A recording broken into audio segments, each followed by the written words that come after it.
The meeting's order. I pledge allegiance to the flag of the United States of America and to the republic for which it stands, one nation, under God, indivisible, with liberty and justice for all. Welcome. Thank you all for coming.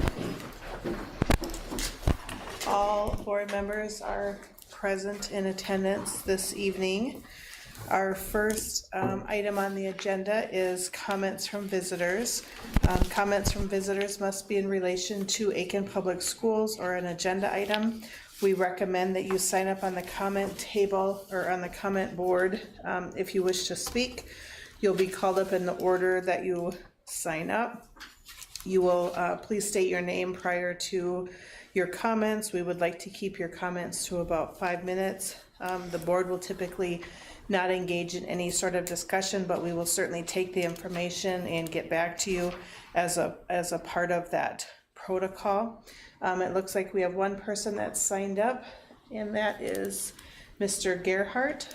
Is there anyone else that wishes to sign up or add their name to the agenda? Okay, you still have time, but we'll start with Robert Gerhardt.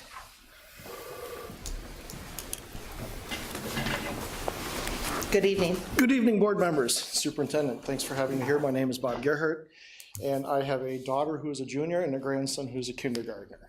And I am here to talk about something you already know about, which was the bus incident that happened last Thursday.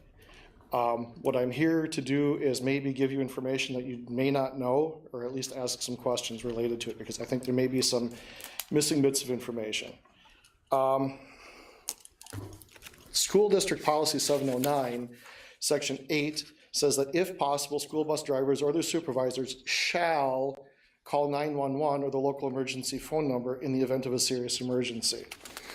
So in that context, when the bus went off the shoulder, the authorities were not called. Now, this is a bus that went off the shoulder. It was trapped.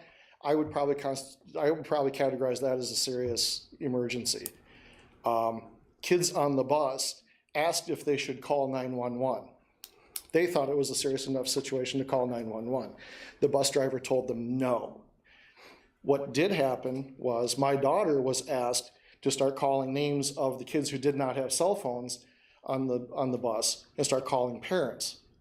The school district did not do that as far as I know. I didn't get a call like that. A 17-year-old was tasked with doing the job of notifying parents who are probably going to get frantic at that point when they find out that their kid was in a potential school bus accident. I find that a little bit disturbing.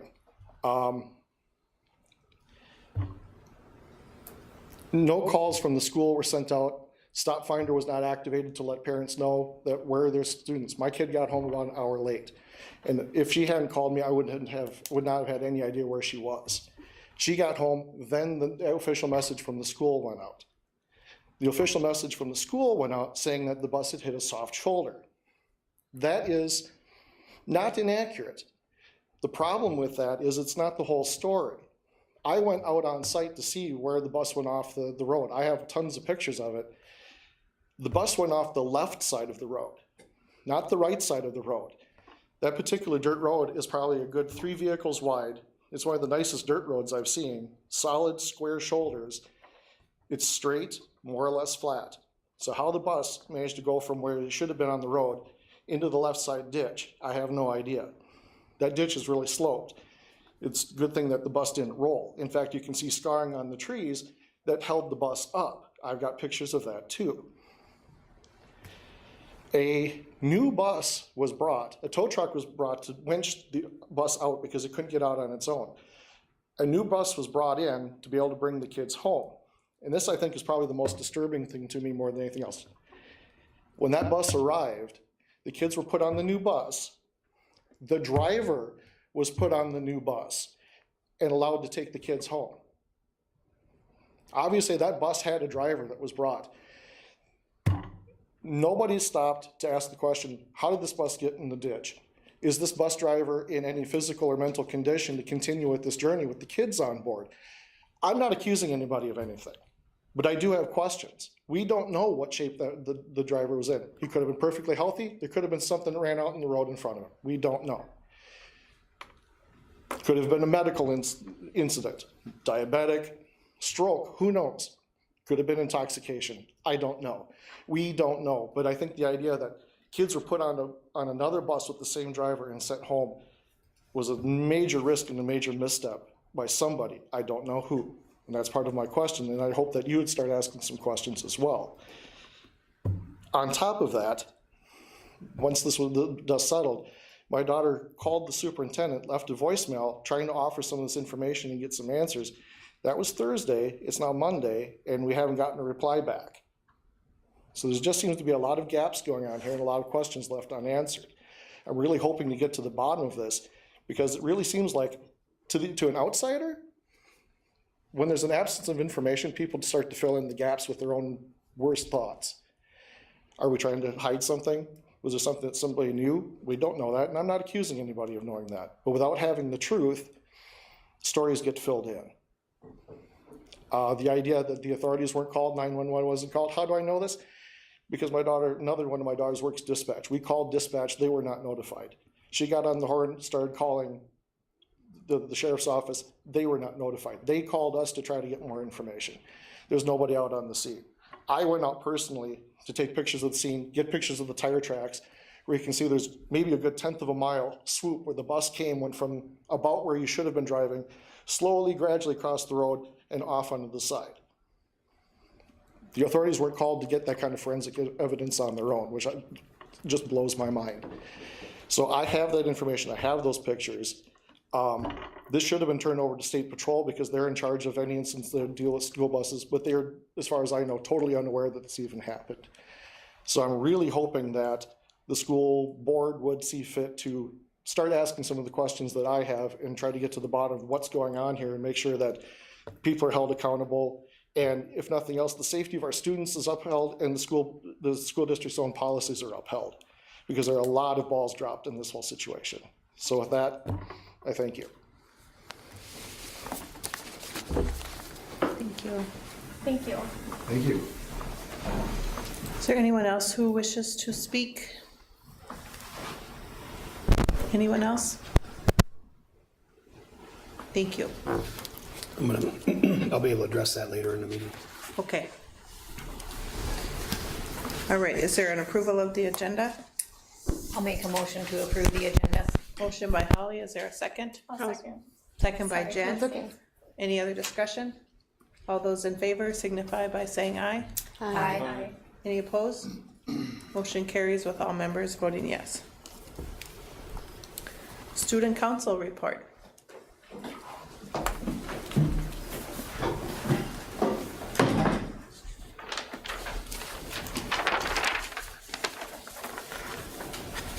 I'm Aubrey Asplin. I'm in the Aiken Rippleside Student Council, and my teacher is Mr. Stotts. I'm Haley Kilty. I'm in the Rippleside Student Council, and my teacher is also Mr. Stotts. You're welcome to come up here to get a better angle if you would like. Yes, no problem. Act like you own the place when you're taking And if you guys photos. would like to sit, you can pull another chair up, or if you're good standing, that's fine too. Oh, let me get out of the way then.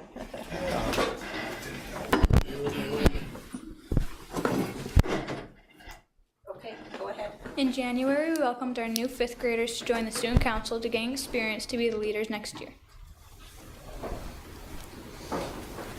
It's already February, and the Student Council is gearing up for the Drive for Hunger in March. We are starting February with our annual Bracelets for Buddies and Snacks for Sweeties campaign, trading snacks and other items for bracelets to not only help the school, but also send some bracelets to their friends. The Student Council wanted to help out classrooms and students who don't always have a snack throughout the day. Midway through the month, we start getting everything ready for the food drive. Scripts will be written, pickup schedules will be made, and Student Council will visit the food shelf to see where their hard work pays off. Our motto this year is Be the Change You Want to See, and the group of students of Rippleside itself strives to do this. In the past 4 years, Rippleside has brought in over 10,000 pounds of food for our local food shelf. Our student council realizes how much this matters and takes it to heart. For 2 weeks in March, they work hard to get boxes filled, and it ends with our fifth and sixth graders dance for hunger and the end of the 2 weeks. A list of food items that are accepted will be passed out when it becomes closer to the start of the food drive to each student. Each classroom will have the opportunity to take home the ultimate prize, the food drive trophy, that will be displayed in their classroom until the next year's drive. Mr. Long's class won the trophy last year. Lastly, we would like to congratulate the 5th grade students that have been invited to join the student council for the remainder of the year. Each year, 5th grade teachers give names to students they think will represent Rippleside and become future leaders for the school. This year's students are Thomas Ostrowski, Emma Kahn, Macy Lease, Evie Wenlett, Mason G, Gianna Burgos, and Reed Haskamp.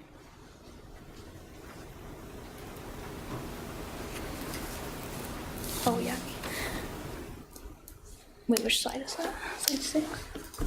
Okay, so first is the Valentine's party.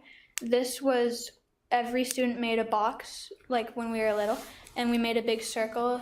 Everybody made their own box, went around, traded candy, and that's what we did for the Valentine's party. We went to the food shelf and we got to see where everything, where our food was going and what how many people it was helping. And I feel like that was good for many people because I feel like a lot of people didn't get to see, and they didn't know how many people it was helping. We had script schedules, people that would go up for the announcements and read off what was going to happen for the whole week or two that it was going. And there were also delivery schedules that during summer lunchtime, and then the whole recess time, or some of the recess time, and you would go around to each classroom, pick up their totes, empty it into other boxes, and store it in the room that we had for all the food, and that would later be delivered to the food shelf. We had a bin where each classroom had a bin that the students could get jars of canned food and a bunch of other stuff that they could put in their bin in the morning, and then the kids who were helping out at our recess time could drop it off and count all the food. And also the week before the dance we had a Dress for Hunger, and it was just kind of a dress up week for all the kids. For the Dance for Hunger, there was a kickball tournament, and there were dance-off trophies, which were little plastic pineapples, and then the kickball medals for first, second, and third place were the teams that won. The dance was also the Hawaiian theme, which the student council picked. In the first top right picture is on the next slide, yeah. That one were the first place winners. The bottom one was the third place winners. And then the next slide, I think, has the second place winners. Second, yeah.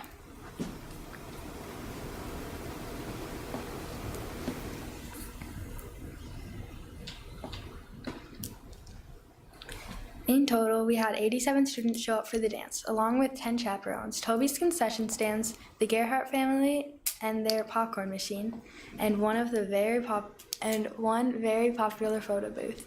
Altogether, they filled 13 bins of food during the dance.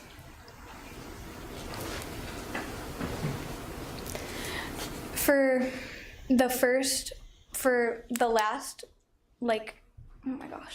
March 11th, the food drive dance stuff were passed out for permission slips, clothes, scripts, and palm trees. On March 18th, permission slips were due and decoration ideas were given. March 24th was the Dance for Hunger. March 26th was Wednesday, which we bring the food to the church or the Aiken food shelf.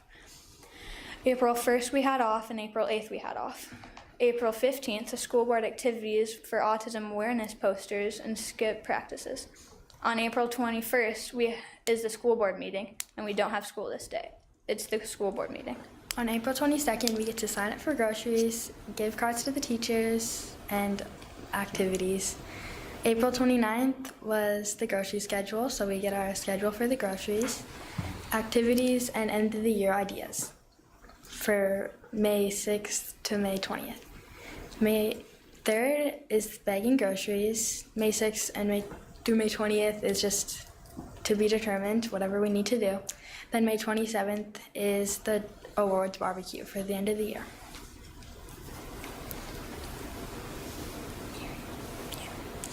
We have a little library that we've been setting up.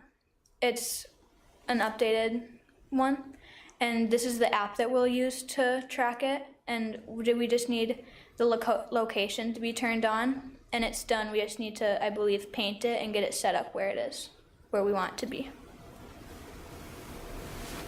It is also being built by Josh Fowler. This year we have done some amazing things in our student council, and we plan to continue to do bigger and better things to help our school and community become a better place. Our motto this year is be the change you want to see, and these student council members have lived up to that, becoming the leaders of our school and the community.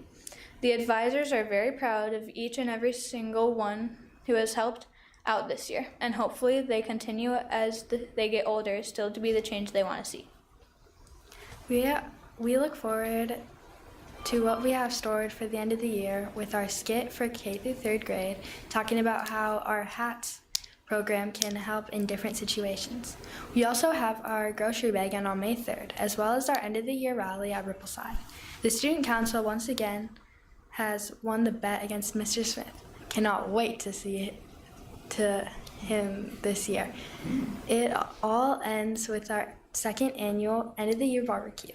Awards will be passed out, and the plaques will be given with our 2 student council members who will receive the Student Council Award of Excellence for this year, chosen by the Student Council advisors. The word is getting out about how amazing Rippleside is and the impact on it on this community. These are the 3 last posts on our Rippleside Student Council Facebook page.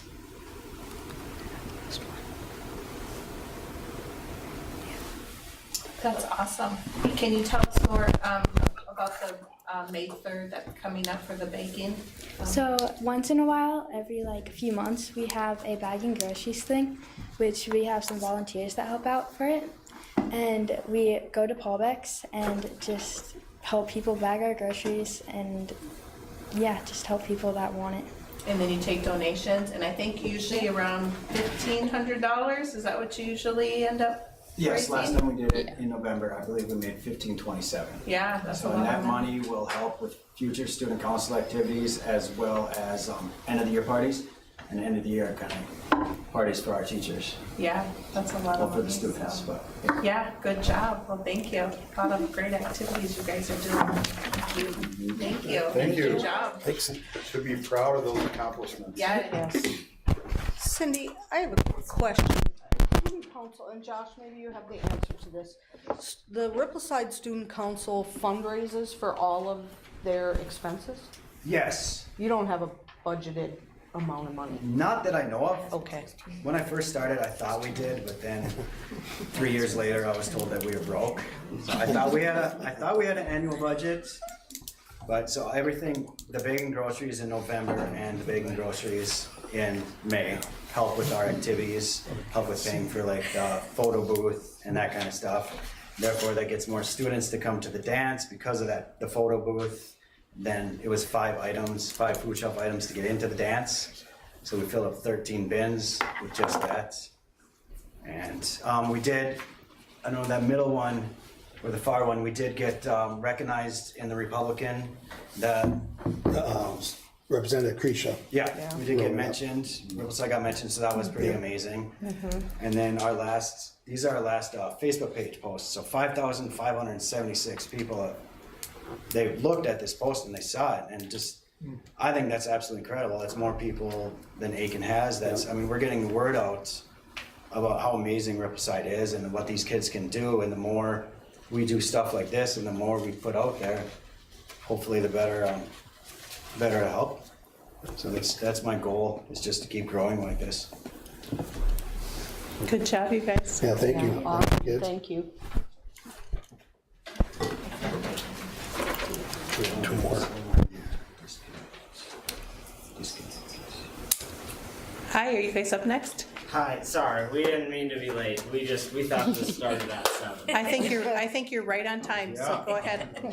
All right. Hello, I'm. Pull up another chair too for you guys. Yep. Hello, I'm Noah Moss, and Misa Gosmus. we're here representing the Aiken basketball team about next year's head coaching position. We're just here talking about our opinion on what we think for coaching, just a recommendation. We set up a meeting with Mr. Stifter, 8 of us, and I also set up a personal meeting with Mr. Klein talking about this, so we're not just coming right to you guys. We thought we should take the correct steps in this because we believe in this cause thoroughly. So our guy we believe in is Coach Daryl Smith. He finished out the season for us. He came in as our interim head coach, and everything right from that point on started to take a good turn, and that's when our season really started to kick off.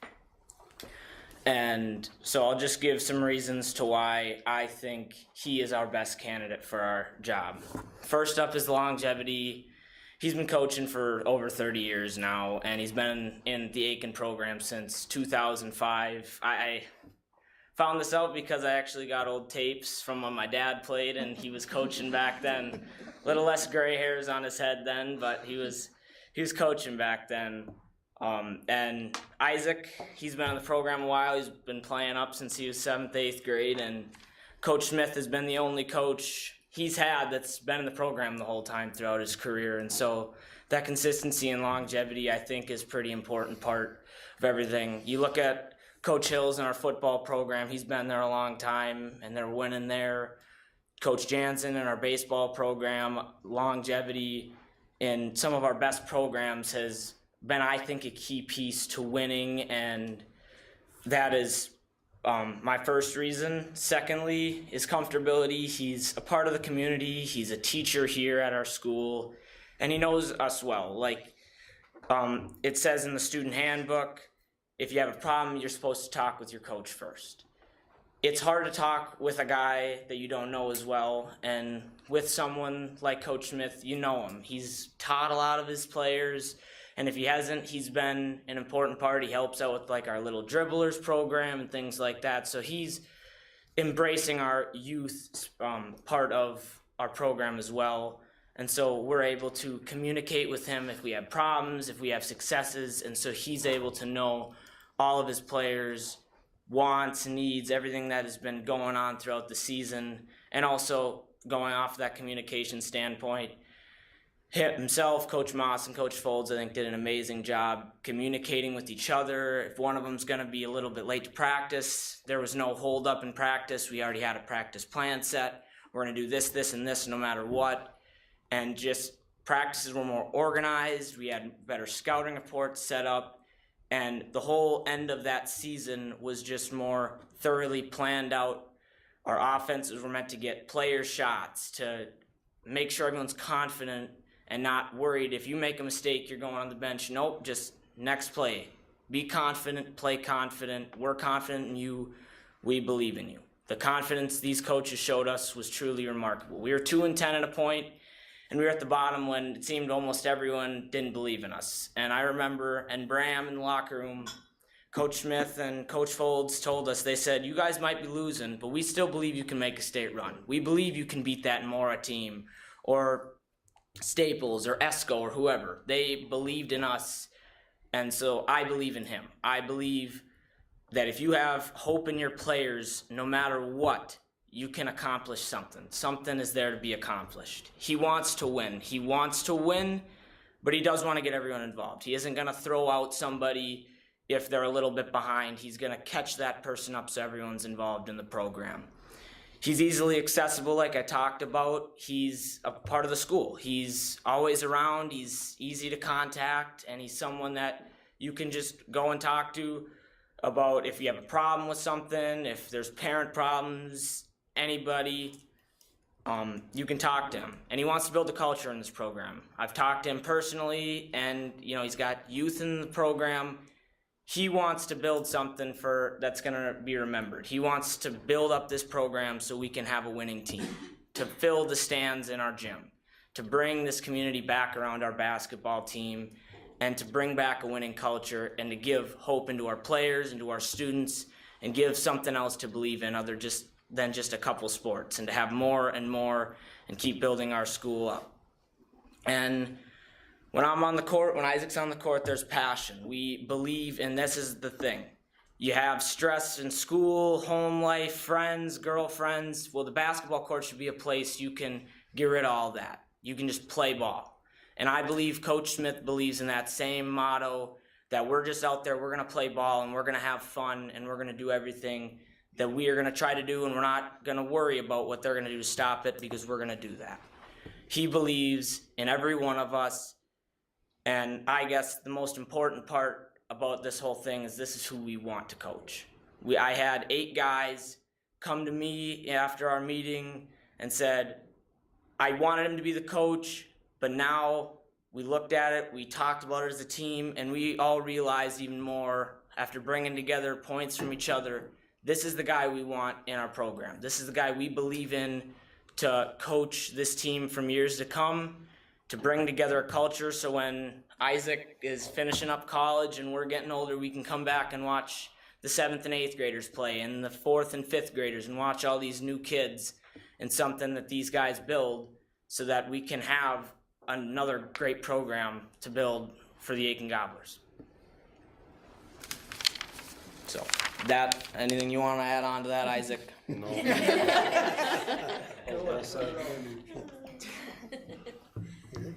Thank you so much. Yep. Thank you guys for having us. Yep. Thank you. Okay. Isaac, I know you didn't say much, but your presence does say a lot, so thank you. Thank you. Thanks, Thank guys. you guys. Thank you. Okay, I think we're on to old business. Approve the policy, second reading, harassment and violence, staff development, and school-sponsored publications and activities. Anything you want to say? Nope, I've been reviewed in the policy committee and have been here last board meeting. So just a regular update from MSBA on all 3 of those. I'll make a motion to approve the policies. I'll second it. Motion by Holly, second by Dawn. Any discussion? All those in favor signify by saying aye. Aye. Any opposed? Motion carries with all members voting yes. New business, is there a motion to approve the consent agenda? I'll move to approve the consent agenda. Motion by Dawn, is there a second? I'll second. Second by Holly, any discussion? All those in favor signify by saying aye. Aye. Any opposed? Motion carries with all members voting yes. Anything that you wanted to mention in particular? Can we add on discussion items? Yeah, Can we add, I'll share what I can about the bus Sure. incident. So I don't know if I want to do that as 8B2. sure. You need a motion to But we that can just throw that in maybe under under my report? your report, probably. Okay, all right. Is there anything that you wanted to add? Any comments about anything that was, On the consent agenda? yeah.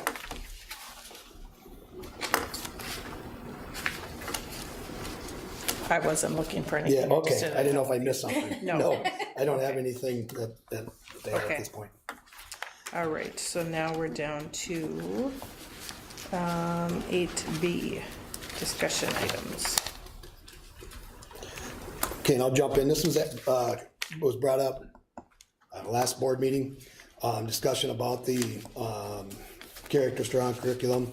Character Strong's curriculum we use as part of our multi-tiered support system, to provide behavior and emotional support as part of our SEL program, social emotional learning. Is a curriculum that we use as part of our, again, as our multi-tiered systems of support. It's used in elementary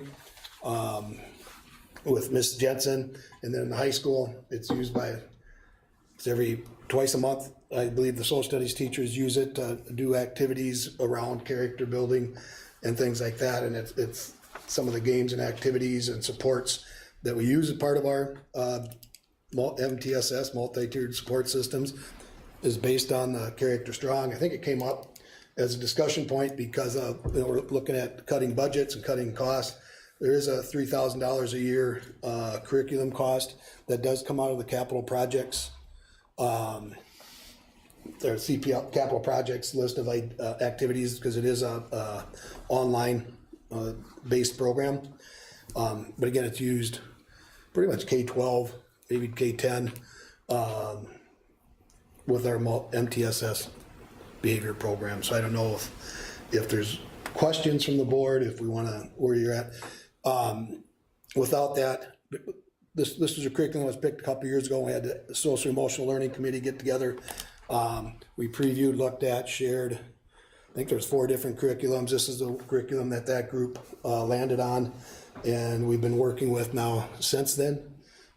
We tweaked it and used it a couple of different ways. I think the high school has found a way that's working pretty well for them, and Ms. Jensen in the elementary and the classroom teachers, I think, have done a good job of implementing and using it in the elementary as well. My recommendation would be that we continue with it. If we don't have it, we'd have to come up with something else to help fill that spot in our MTSS program. Any questions? I have a question. Yeah. How many students in the elementary and the high school are being pulled out of these lessons? Do you know? You don't have any? Not in high school. I mean, it was 5 to 10. You know, we saw a little bit of an increase after our survey. Minnesota State survey came out. We had a couple families that have elected to after the survey. I think the direct result of the survey, not necessarily the curriculum. One thing I will add too is that curriculum supports PBIS, which is why we kind of looked 4 years ago now to go, with the SEL kind of implementation, because it supports our PBIS structure across our district, really. It has weekly and monthly themes that are followed. But like Dan said, it's really about teaching kids skills. That's really what it is emphasizing. And Miss Jensen at the elementary comes in, and it's 30 minutes a week. She hits all the classrooms, and then the skills that she's teaching in there, as Dan said, our teachers are supporting it, throughout the other times throughout the days. Thank you. Yep.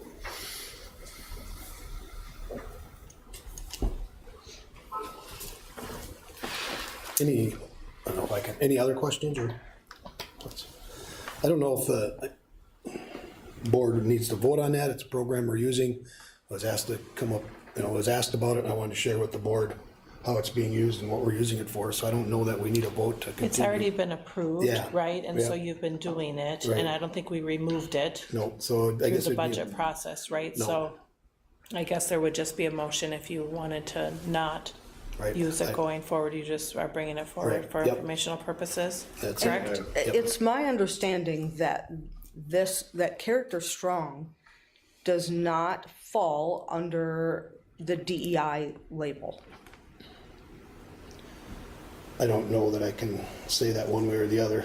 I know it's hard Yeah. because, but it's, And But it's all an interpretation there. I would say that it's not. yeah, I mean, it's just skills. Right. It's not, Right. I mean, it is how to be a good neighbor, how to be a good friend, how to identify a good friend, those types of things. So I would say Yeah. no. it's more Anti-bullying. bullying is more probably than anything. Yeah. Well, and it is, I mean, as Dan said, it's part of our MTSS process, and we're looking at actually expanding it as a tool to, in a sense, find kids if they're having, you know, issues. So it's kind of that mental health supports. You know, we haven't figured out exactly how we want to use that, but try to use the program information. It does have a couple surveys. We elected not to do one this spring because of the kind of debacle we had with the state survey. But we are looking at trying to increase that to really provide kids more supports if we're finding that need. So. I think Rippleside has been doing positive behavior intervention system for decades, correct? Yeah, I mean, it's probably been close to 20 years, 15 years plus. They've been doing PBIS, and one of the things PBIS will say as a structure is you need to have that SEL component in order for it to truly flourish or be, you know, as well-rounded as it can be. And so that was kind of the shift we made 5 years ago as a district. But I will say we haven't seen the opt-outs as we did originally. I think that having gone through that SEL curriculum process, having community members involved, Dan said 4, I think there's actually like 8 curriculums that we had originally looked at. Like there was quite a list.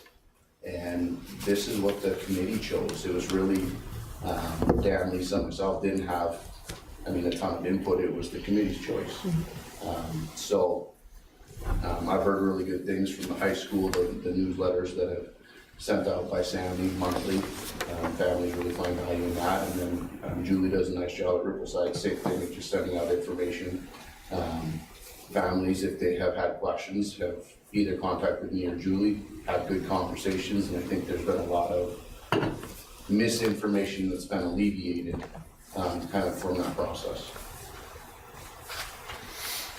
Well, and I think it's important for the community too to understand that there were community members that were a part of that committee that selected this. It wasn't just administration and teachers. There actually were hardly any input from the administration. A teacher led it. I was at there. There was a lot of community members and extra community members who weren't actually on the committee but stayed and did public comment, and they were accepting everybody's stuff. So I have no interest in cutting something that is currently financially covered for us and is necessary. So that's where I stand on this. Any other comments? Well, I haven't had any community people come to me and say that this was an issue. So, Yeah, I think it was just added to the agenda because we wanted to, it was a question that came forward regarding the finance questions, right, previously? That's what started it. All right. Administrative reports, board member reports. I can share a little bit. I was fortunate enough to ride with Dan to Hibbing last Thursday for a meeting with, there were 4 legislators from the northeastern part of the state who gathered with, I think there were about, 21 of us or something that were there, school board members and superintendents who had their ear for an hour and 15 minutes or so. And we had some wonderful discussions about what's going on in public education and funding and why certain things have affected negatively in public school. And so I believe that it was Rams who put the meeting together. Paul did from Executive Rams. Director of Rams, yep. Yeah, and so it was very well organized and it was really worth the time to go. And, you know, so we talked, I'll kind of hit on some of the things. We talked about the funding formula and the way that formula is killing us. Summer unemployment insurance and what's going to happen with that. Paid family medical leave. Employee sick and safe time. Long-term facilities maintenance and being able to have our roofs put in there, because right now our roofs can't be in there. And so there would have to be some changes made so that roofs can go into that long-term facilities maintenance. The seasonal recreational tax base replacement aid, that was changed about 30 or 40 years ago. The federal funding shortfall that we might be dealing with. Fund balance transfers and compensatory aid, post-secondary enrollment options. There was quite a lengthy conversation about PSEO. And so we'll see what happens with that. Other considerations and general recommendations were part of the conversation too. And of course, it's funny because we talk about staffing shortages, and yet 80 to 85% of school districts in the country or in the state were making budgetary cuts this year. But the reality of it is that we're going to have a whole bunch of teachers that are going to all retire at the same time, and then we're going to have shortages. And so that kind of is encapsulates, and Dan can talk more about it too, but it was a really good meeting, and I knew that nobody else would be able to go, and it was a really bad day for me to go. It was Maundy, Thursday, and so, but I said somebody from the board needed to be there, and so I'm really thankful to have had the opportunity to go. They were very receptive, and a matter of fact, one of them on the way out the door said to a couple of us that were standing there, I think what would be best if we just gave a blank check to the school and said, spend it how you need to spend it in your community. And so I don't think that will happen. It's a nice thought, and I said, wouldn't it be nice to get rid of all those buckets and just have one general fund?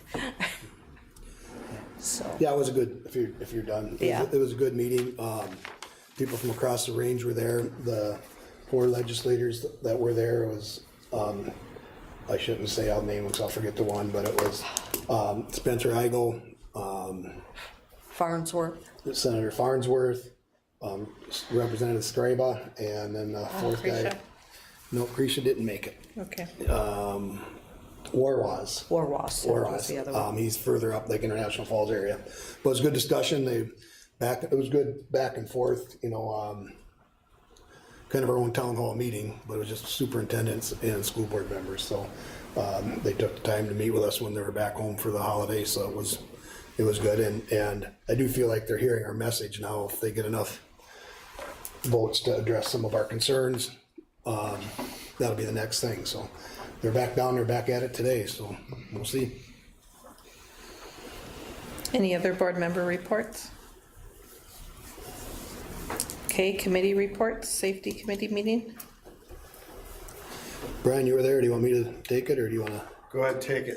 All right, safety committee, dealing with the elevator, and we talked about the elevator at lockdown. We're looking at getting it set up for a scan card, so the elevator only run when in high school when a student has a scan card, so they'll be able to check them out. And the purpose for that is right now in a lockdown, the elevators still run.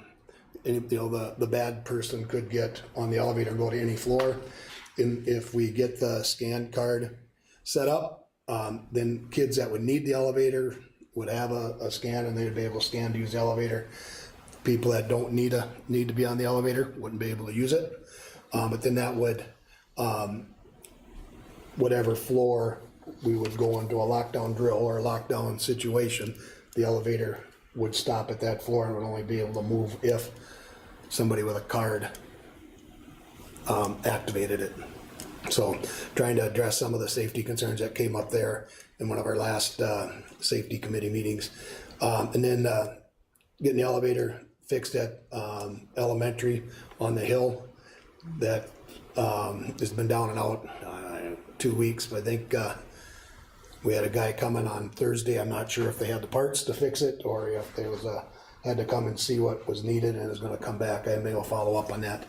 yet, so. They're getting a new motor, I was told, so. They do need a new motor? For it, and, the second guy that came Okay. apparently has a motor, so Okay. hopefully this week it'll be getting installed. Crossing signal out in front of the high school and by Rippleside. They're still waiting for all the parts to be delivered. The city is, but as soon as it's here, they're going to change those. The eastbound one on 210, it died. It's not working anymore.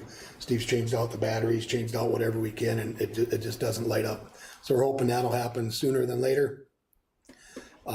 We just talked about locking it was north door, but making sure our doors are locked in the morning once the kids are in. And yeah, well then there's the elevator, Rippleside elevator update, but those are the items from the safety committee. A committee? I did not make the aid committee meeting. Yeah, I didn't make it either. Guess you know. Okay. Principals report, Mr. Dockin? Yeah, we had 94% spring attendance, for our conferences, so that's pretty good. Great. For spring, yeah. Library's been doing kind of some cool new things. Easy reader section, so, Wendy Denton's, some of you may know her or may not. She's been with us for a couple of years, but she's kind of created some cool opportunities within the media center. So just really some cool opportunities for kids. We're in full-fledged in testing season and all the spring activities, so just lots going on for the next few weeks, but things have been good. So the kids have been working hard, staff's been great. Thank you. Ms. DeMars? Yeah, on March 13th, we had our top 10 celebration for our top 10 seniors, so that was fun. It was kind of like, oh my gosh, we are getting close to the end. So that was fun. We had Abby Palm, Ava Patnode, Ava Christensen, Nolan Norberg, Dane Larson, Camden Visnovec, Wyatt Crowther, Jake McGuire, Hannah Jones, and Britta Westman were part of that party. So they did a great job, and we were very proud of them for that. Our Knowledge Bowl kids got second out of 15 teams. Wow. Mr. May brought Will Voltlin, Tanner Coons, Tolome, Kirsten Miller, and Aaron Morris. And so they came back with second, and it was super. Mr. May, how he creates his speeches or his write-ups are just amazing. How he. I did put it on Facebook, so if you haven't. Yeah. Sometimes I'll summarize when people send me stuff. I don't even try to He summarize. said you should have just been there because they have rooms, I guess. So when you're in the top two or something, you get moved to a room, and then he goes, then they got bumped out, and they wanted to get back in that room. So it was like this bigger competition. They went back to their top room, and so that's where they stayed after they got kicked out once. So it was just really fun. Junior high girls track took first place in the Deer River at their meet. I can't remember how many teams there were. I think 5. Yeah, I think there were 5 or 6. Yeah, I It can't might have been remember what Adam 6. said. I was trying to count the buses. He was really proud of them. Footloose did a fantastic job. They sold over 2,000 tickets.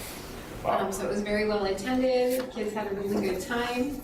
They were really tired when they were done. But Sunday's show that I went to was fantastic, so it was just really fun. Aiken High School Concert Choir went to the Vocal Solo Ensemble Contest in Hinckley. So they did a great job. Special congratulations to Lila Miller and Peyton Perrine, Kiera Hamilton, and Levi Berg for earning Best in Sight awards. So that's the top award you can get. So they did a great job there. On April 24th, this Thursday, the Aiken High School and Rippleside Elementary will be teaming up with the Legacy Youth Chorale to present a collaboration concert sponsored by the Mid-Minnesota Credit Union and Lex Energy. So that's at 7 o'clock on Thursday night, so that'll be fun. Other concerts are coming up Monday, May 12th. The 6-8 spring concert is at 7. The 4th through 5th grade spring concert is on May 13th. 9 through 12 spring pops concert is on Friday, May 23rd. And graduation's at May 30th, so make sure you guys have that all written down. 7. And I'll remind you in May. But, and congratulations to 6th and 7th grade students. Mr. Meeks took them to the Minnesota Band Directors Association for Young Musicians, so they went, a group of them, and they had a great job, great time. And Mr. Meeks said they did just a fantastic performance. They learned the song and then they performed it, and so that was really fun, he said. And their band concert, a 5 through 12 band concert, is Friday, May 16th. And Peyton Perrine was chosen to sing as an alto 2 in the 2025-26 Minnesota All-State Choir. So she'll be doing that coming up. And I don't know if you noticed in the Fab Lab, we have a new sign. And when it's plugged in, it is pretty fantastic. It says AHS and it is lit up in the back, so when you're walking down the hallway, you will see it when it's lit up. It's pretty cool. And then down by Mr. Ostrike's room, the sign making kids did another sign. It's a big circle that's wood, and it just says wood shop, and so that's hanging up in between his two shops down there. So those are pretty cool. So if you want to check it out, you sure can. And then Rosalini's donated hats to the restaurant kids so they don't have to wear hairnets anymore. So they have their baseball caps that are covering their hair, and they say Rosalini's on them. So that was really cool that he dropped those off last week. So yeah, MCA testing is going on. Don and I went down to the American Indian Conference, and that was a great time. Lots of different experiences. Their powwow is always great. Lots of good sessions. Good, thank you. Yeah. Laura. So, since this might be my last school board, I just went all out. I made like a 10-page spreadsheet on how everything has been. So buckle up. Kidding. Anyway, here's a year at a glance, kind of community ed. So we had 23 youth programs, classes, and events, 16 adult programs and classes, 9 bus trips. We have over a dozen local partnerships, youth, and that's like the youth sports associations, the local businesses, service organizations. So that's with community ed. Our next catalog comes out May 1st, so that's not including any of the stuff that we have coming in. Early childhood, 3 sections of 4s preschool with 41 students. And I can share all this if you want it. If you want this information, I'll send it to you. 3 sections of 3s preschool with 31 students. 2 sections of ECFE with 24 students in 20 different families. We are keeping the same schedule of programming for next year. The lottery for 4s preschool is open right now, and we currently have 40 students in the lottery. So we have 41 students in 4s currently, and we have 40 in the lottery, and the lottery ends May 2nd. And so the majority is for the 4 time per week. Families will be notified that following week. I think May 2nd is a Friday, so they'll be notified sometime that following week. VPK funding was crucial this year. It was fantastic to finally get that. Unfortunately, now the state's waffling a little bit on some of the terminology and verbiage that they're using with that. We're hoping that we'll be able to, I don't know if you guys understand how that all works, but this last year, VPK, all students that were 4 years old qualified for VPK seats within our district. They're changing the language in that, and now they're gonna have qualifications to be awarded a seat.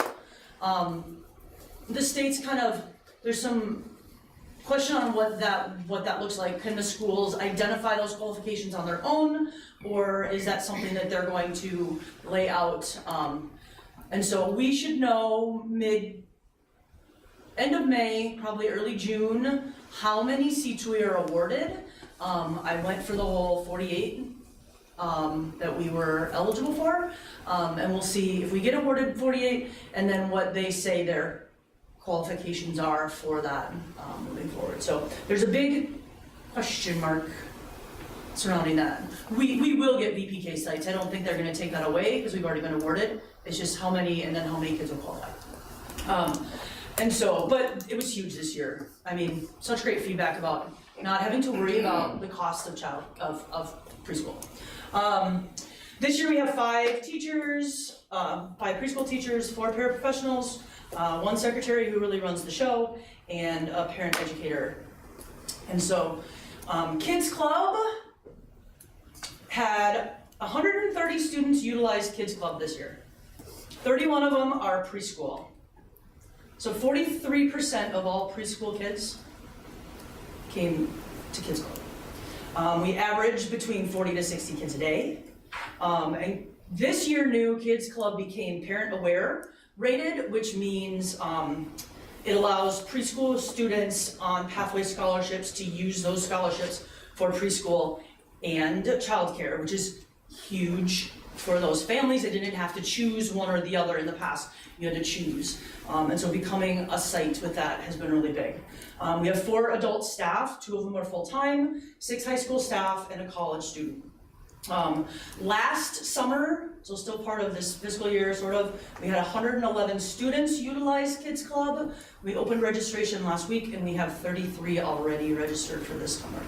So, filling the need, and it's funny because when I started, community ed was my thing, like planning community programs, but early childhood and school-age care, I hope that, I'm gonna get emotional, but I hope that the school-age care and early childhood will continue to be the forefront of your guys' passion and direction, because that's where it all starts.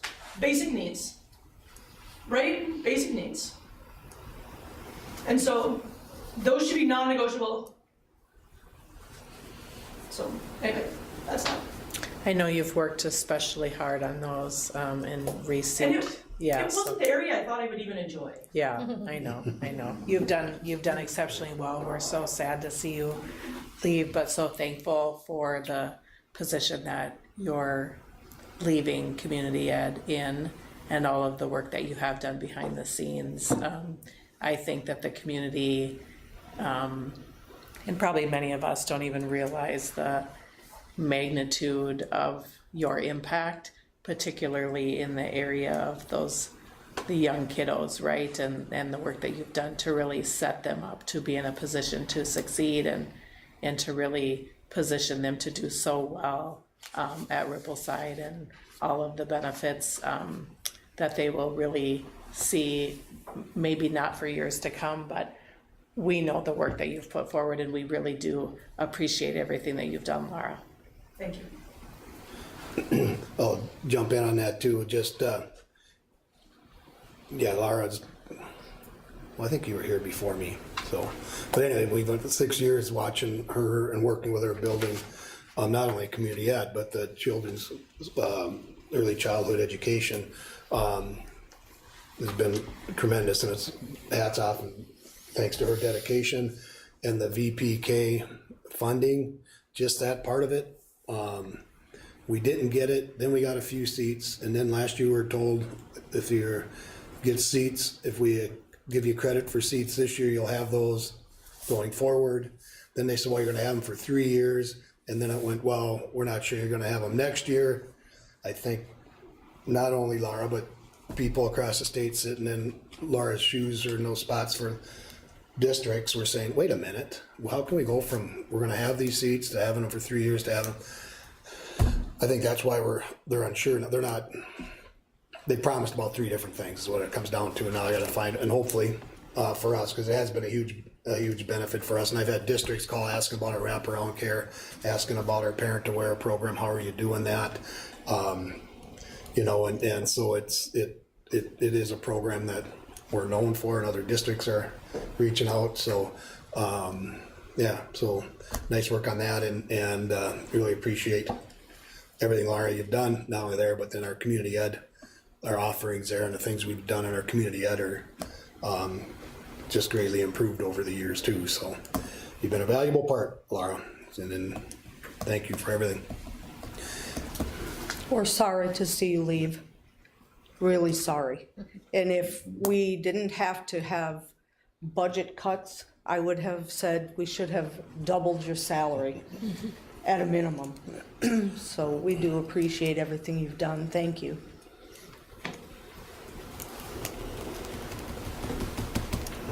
And I'm confident that our paths will be crossing again, I right? know they will. Don't forget about us. Thank you. Okay, superintendent's report. All right, I'm gonna jump in. I'll jump in and address the bus accident, if you will, on Thursday. I did get notified Thursday afternoon about 4:30, 5 o'clock, that we had an issue on the bus route. I did check my email and got your message later that night. There's not a lot I think I can share because there is an investigation going on. The Department of Transportation and the supervisor of the buses was notified. They were following guidance there. A county deputy did show up on site. Did photos, did do an investigation. We met with him on, I think it was Friday afternoon. They have the videotape from the bus, recording from the bus, visited with the driver, visited with transportation supervisor Michelle and I, and went through the steps and went through the process. There are some things in the process we have to do what we should be doing different. And but it is, I don't want to sound dramatic or anything, but there is an ongoing investigation. I don't know how much beyond that I can really share with anybody, but we are. Which is normal protocol, right, Yeah, when something yeah, happens? yeah, but Yeah. I did want to note that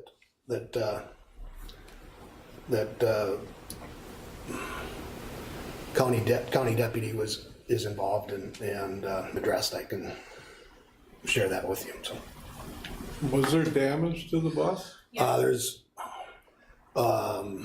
what happened when the bus. Yes, there was. Where the bus slid into the tree, there's a dent on the right above the window, about halfway back, and then one of the windows must have been a stick or a branch. One of the windows up front, right around where the driver's seat is, was cracked. So. Were there any injuries? No injuries. A couple kids were shook up that were bumped their heads. Parents were notified. And part of it when I was going through the steps, my understanding was there was going to be a message going out to all the kids that were still on the bus.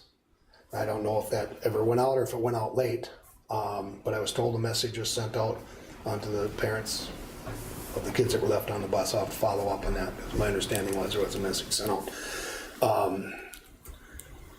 The 911 call was not made from the bus, was not made from the bus garage. My understanding is when everything got put together on the bus garage and county sheriff was already there.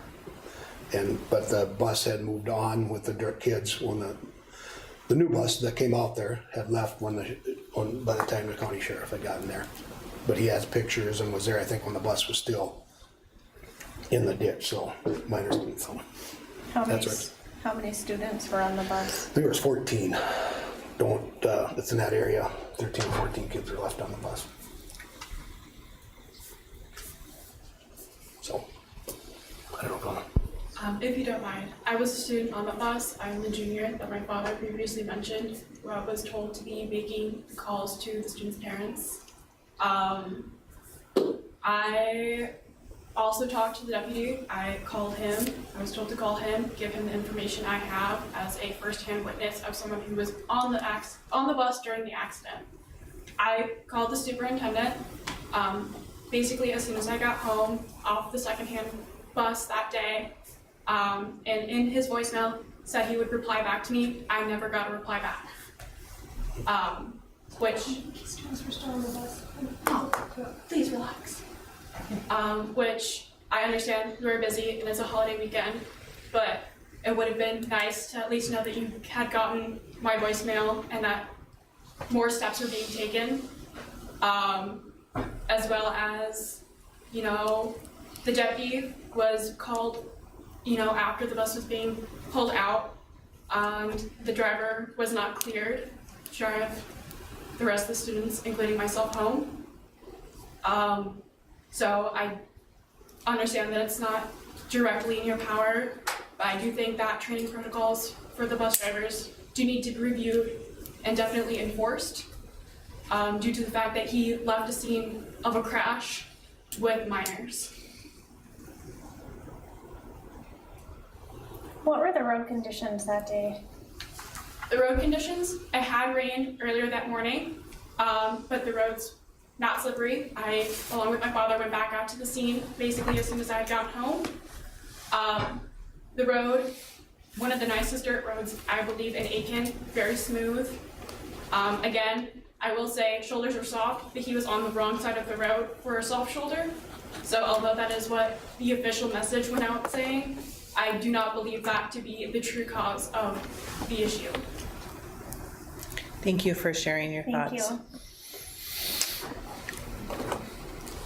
Want a enrollment update? All right. Enrollment update, we're up 1 from last month, so good news there. Any questions on that? Legislative updates, Dawn kind of jumped into that on the board updates. They're back at it starting today, I think at 11, they're supposed to kick off and see where they go. Sound like there's a lot of, just in our takelets, I don't know, off-season, vacation time, committee meeting, and discussions within the parties as to where they go, what happens next. And then long-term facilities plan, I attached. Oh, any questions on the legislative update? Sorry. Maybe just mention that you and I had testified at the Capitol then on Yep. March 27th. Yeah, we did, I testified on the 26th at the Senate in regards to getting the sales tax exemption, and then on the 27th, those right dates. Cindy joined me and we testified in the House of Representatives. In the Senate, Senator Farnsworth carried our request, and in the House, Representative Kresha carried our request. And Senator Farnsworth kind of gave us an update. He thought they'd be included in both omnibus bills of both the Senate, and he figured It's in the Senate. it's in the Senate, and he figured it'd be the same within the representative being Kresha was carrying it. So that's a good sign for sales tax exemption should we get to a building project. So. And I just received a letter from Representative Kresha too. I don't know if everyone did or. Okay, yeah, so just wanted to acknowledge that he appreciates, hearing from us, so. And if you're not on their, they'll send out weekly updates, our legislators will. If you're not on their email, go to the Senate or House of Representatives website, and you can request an email. Kresha does a nice job. Bakebird's another good one. Yep, Bakebird's another good one. He's not our area, but he's a middle school principal. And he gives a good update on the educational stuff. But Kresha mentions a lot of local things going on, like Mr. Smith mentioned, he did a shout out to our student council. I don't know if he gets the local paper or if he's on our Facebook or whatever. He did a shout out to our robotics team in one, and maybe BPA in another. He had 3 of them here in the last few months that he's done. He does the other schools, other activities as well, and he's always getting an update on the nearest fish fry too. He always adds that, but yeah. But if you're not, Farnsworth does one. Davis out of Pequot. They all have kind of weekly updates. So. And when we were together with them last Thursday, because there's so much going on in education, they all 4 said, be in touch with our legislators. We need to be emailing, writing letters, calling, whatever, to let them know how things are going to affect the district here. And, who knows what it will lead to. And it's a lot. It was a front and a back 2 pages of stuff. And so there's just a lot going on in regards to pre-K through 12 in particular. And they also mentioned that we should be in touch with, and I knew this too, we need to be in conversation with the chairs of those committees to let them know what's going on. Yeah. Anything else legislatively? Okay, long-term facilities plan, that's just I did include the IRRB application that we submitted, working with ICS. I think it turned out well. May 15th is their target date to let us know if we're gonna qualify or if we're gonna get $5 million request we'd asked for to work on infrastructure. No, on behalf of the city, looking for bonding on their part of the infrastructure on the city side of things. Sounds like there's gonna be a bonding bills brought forward. Nobody's willing to really commit with, there's gonna be a big bonding bill, small bonding bill, what's gonna be included, is it gonna be, so, but, that's being carried in the House by I think by Cretia in the House and Farnsworth in the Senate as well. So, but that'd be on behalf of the city. So, any questions on that? I was impressed by the amount of letters that we had attached from different area people and organizations, so it's very nice. Thank you. Yeah, it is very nice. All right, and then Staples Tour, check out their facility. We'll plan on leaving Wednesday. We leave the school. If you want to ride, we should carpool. We won't. There's 4 of us that are able to go. We won't all fit in, probably 4 board members and probably 3 or 4 from the school staff. So split up and drive over, or if you're gonna be there and don't need to worry about rides or whatever, but we'll try to leave. If you need a ride, we'll try to leave from the high school at 12:30. Those of you going, I didn't pull my list up right in front of me, but what are you thinking for rides? I don't know if I responded, but I'll be going. I'm gonna go, but I'm gonna drive myself. I don't know where I'm going after. I plan on Am I go going. north? Am I go east? Brian, Holly, Cindy, Cassie, and now Rollin, you're gonna, Yeah. Okay.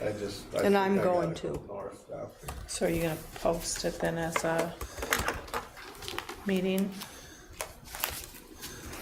we can talk to you about that afterwards. We shouldn't need, now we're gonna have more than 4 members there. I talked with Terry. Oh yeah, if we're not conducting any business. We're not gonna conduct any then business we'll be too. at that. He recommended not having more than 3 board members riding the same vehicle together. Yeah, okay. So, but he said we aren't gonna be conducting official business, so we're okay having more than 4, or more than 3. It's not gonna be a meeting, so. Okay, so who's driving separate then? I can drive separate if it's necessary. I'll be in Brainerd already, so Okay. I don't need to be a third. in So the Cassie, you won't need a ride? No. Dawn's driving separate? I haven't decided what I'm doing yet. I mean, I'm going there. Okay. I just haven't. Cindy, are you gonna join us, try to? Yeah, I was gonna ride with Holly, you. you gonna try and join us from the school? Yeah, Brian? Yep, I'll meet you at the school. I'm gonna Rollins, come do my bills ahead of time, so if I need to drive, I Okay. can drive. Rollins undecided. Get your Galbert grill ordered. I'm going, but I'm undecided on Yeah, Yeah. about the, if I'm letting Get a anybody salad ride with that with me. chicken breast on it. Get it ordered. Yeah, but I can't eat.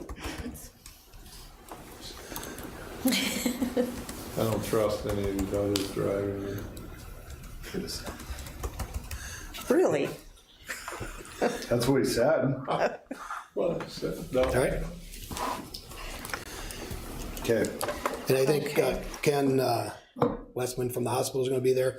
I did, and he's got a meeting over there. I did open it up or encourage him to invite board members or members from the hospital. I don't know if Do he you know, has or Heather, not. if anyone's coming? I have not heard anything. Okay, are you I going? always forget to invite you, but yeah. Yeah. I am going. I'll probably drive separate because I'll head towards Okay. Iowa. Okay.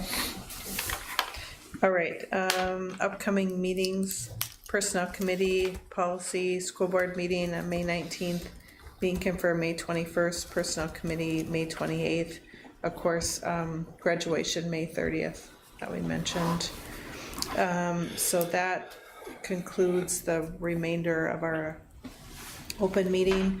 The board is going to close the meeting to discuss labor negotiation strategy. We do anticipate that when we open the meeting that we do not intend at this point to have any other official business take place. So once we open it, we will then just adjourn it. So that's what we anticipate for the remainder of the agenda.